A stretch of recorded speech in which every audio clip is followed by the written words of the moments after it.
கர்த்தருடைய பரிசுத்த நாமத்திற்கு ஸ்தோத்திரம். இன்றைய நாளின் தியானத்திற்கென்று தெரிந்து கொள்ளப்பட்ட வேத வசனம் பிரசங்கியின் புத்தகம் 5ஆம் அதிகாரம் 2ஆம் வசனம். பிரசங்கி 5:2. தேவ சமூகத்தில் நீ துணிகரமாய் உன் வாயினால் பேசாமலும் மனம் பதறி ஒரு வார்த்தையும் சொல்லாமலும் இரு. தேவன் வானத்தில் இருக்கிறார், நீ பூமியில் இருக்கிறாய். ஆதலால் உன் வார்த்தைகள் சுருக்கமாய் இருப்பதாக. ஆமென். சாலமோன் ஞானி இந்த அதிகாரத்தில், நீ தேவாலயத்துக்கு போகும்போது உன் நடையை காத்துக்கொள். மூடர் பலியிடுவதைப் போல பலியிடுவதைப் பார்க்கிலும் செவி கொடுக்கச் சேர்வதே நலம். தாங்கள் செய்கிறது தீமை என்று அறியாதிருக்கிறார்கள் என்று நாம் ஆலயத்துக்கு போகும்போது நம்முடைய நடத்தை, சிந்தை எப்படி இருக்க வேண்டும் என்று மிக தெளிவாக குறிப்பிடுகிறார். நாம் ஆலயத்திற்கு தேவனுடைய வார்த்தையை கேட்கப் போகிறோம். தேவன் நம்மோடு பேசப் போகிறார் என்ற விசுவாசத்துடனும் எதிர்பார்ப்புடனும் செல்ல வேண்டும். அப்படி ஆலயத்திற்கு சென்று அவர் சமூகத்தில் அமர்ந்து ஜெபிக்கும் பொழுது பேசாமல், பதறாமல், சுருக்கமாக நம்முடைய வேண்டுதல்களை அவர் பாதத்தில் சமர்ப்பிக்க வேண்டும் என்றும் அறிவுறுத்துகிறார். ஜெபத்தில் நாம் அதிகமாக கேட்பதை விட செவி கொடுக்க வேண்டும். கர்த்தர் உங்களோடு கூட பேசுகிற வார்த்தையை அதிகமாக கேட்க வேண்டும். தொலைபேசியில் 2 பாகங்கள், ஒன்று கேட்பதற்கு என்றும் மற்றொன்று பேசுவதற்கென்றும் இருக்கும். அநேக வேளைகளில் நாம் பேசும் கருவியாகவே இருக்கிறோம். உலகத்தில் அநேக பெருமை உள்ளவர்கள் தான் அதிகமாக பேச வேண்டும், தான் பேசுவதை தான் மற்றவர்கள் கேட்க வேண்டும் என்று விரும்புவார்கள்.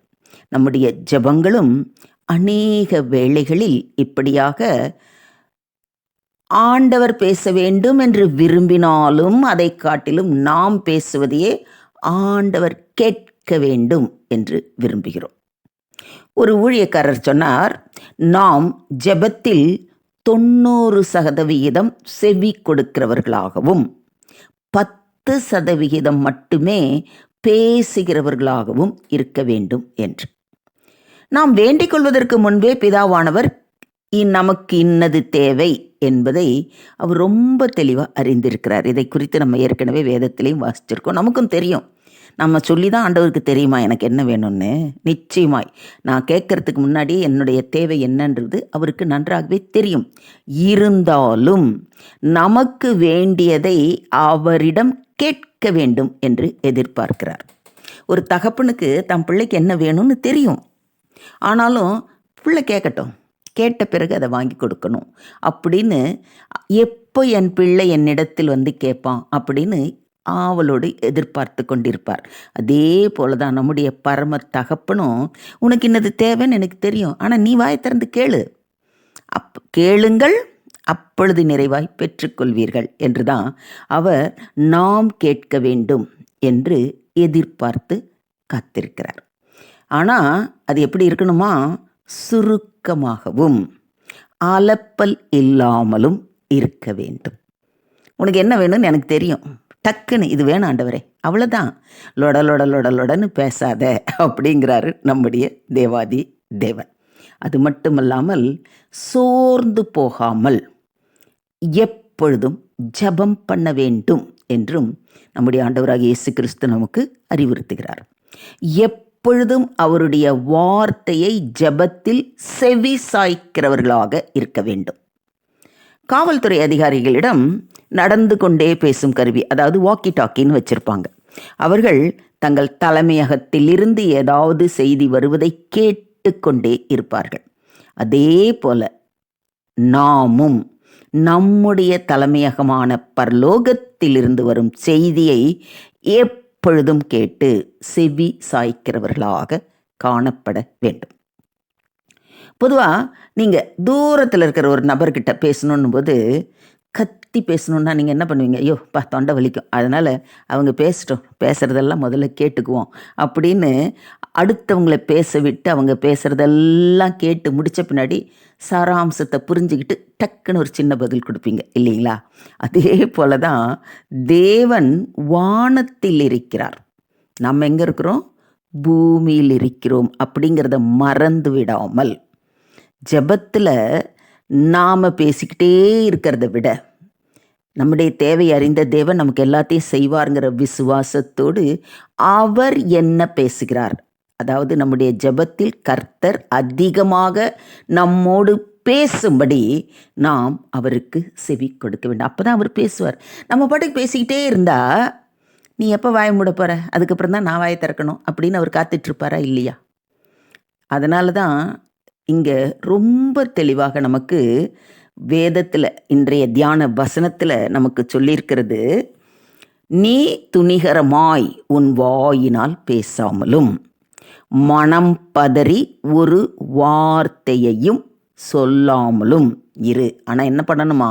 உன் வார்த்தைகள் சுருக்கமாய் இருக்கணும் அப்படின்றது தான் இன்றைய நாளிலே தேவன் நமக்கு இந்த அறிவுரைகளை கூறுகிறார். நான் நீங்கள் சொல்கிறதெல்லாம் கேட்க தயாராக இருக்கிறேம்மா, ஆனாலும் நான் சொல்கிறத நீங்கள் கேட்கணும் இல்லையா அப்படின்னு ஆண்டவர் நம்மோடு இன்று பேசுகிறார். இதை எத்தனை பேர் விசுவாசிக்கிறீங்க? என் ஆடுகள் என் சத்தத்திற்கு செவி கொடுக்கிறது, நான் அவைகளை அறிந்திருக்கிறேன், அவைகள் எனக்கு பின் செல்லுகிறது என்று நம்முடைய ஆண்டவராகிய இயேசு கிறிஸ்து கூறுகிறார். அதோடு அவருடைய சத்தத்திற்கு கீழ்ப்படிந்து அவருக்கு பின் செல்லும்போது நான் அவைகளுக்கு நித்திய ஜீவனை கொடுக்கிறேன், அவைகள் ஒரு காலம் கெட்டு போவது இல்லை, ஒருவனும் அவைகளை என் கையிலிருந்து பறித்து கொள்வதும் இல்லை என்று உறுதியளிக்கிறார்.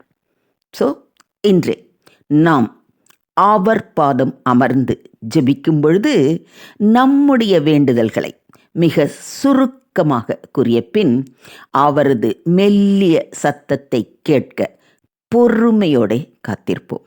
அவரே நம் தேவைகளை பூர்த்தி செய்வதோடு நித்திய ஜீவனையும் அளித்து நம்மை இரட்சிப்பாராக. தேவனுக்கே மகிமை உண்டாவதாக. ஆமேன், ஆமேன், ஆமேன்.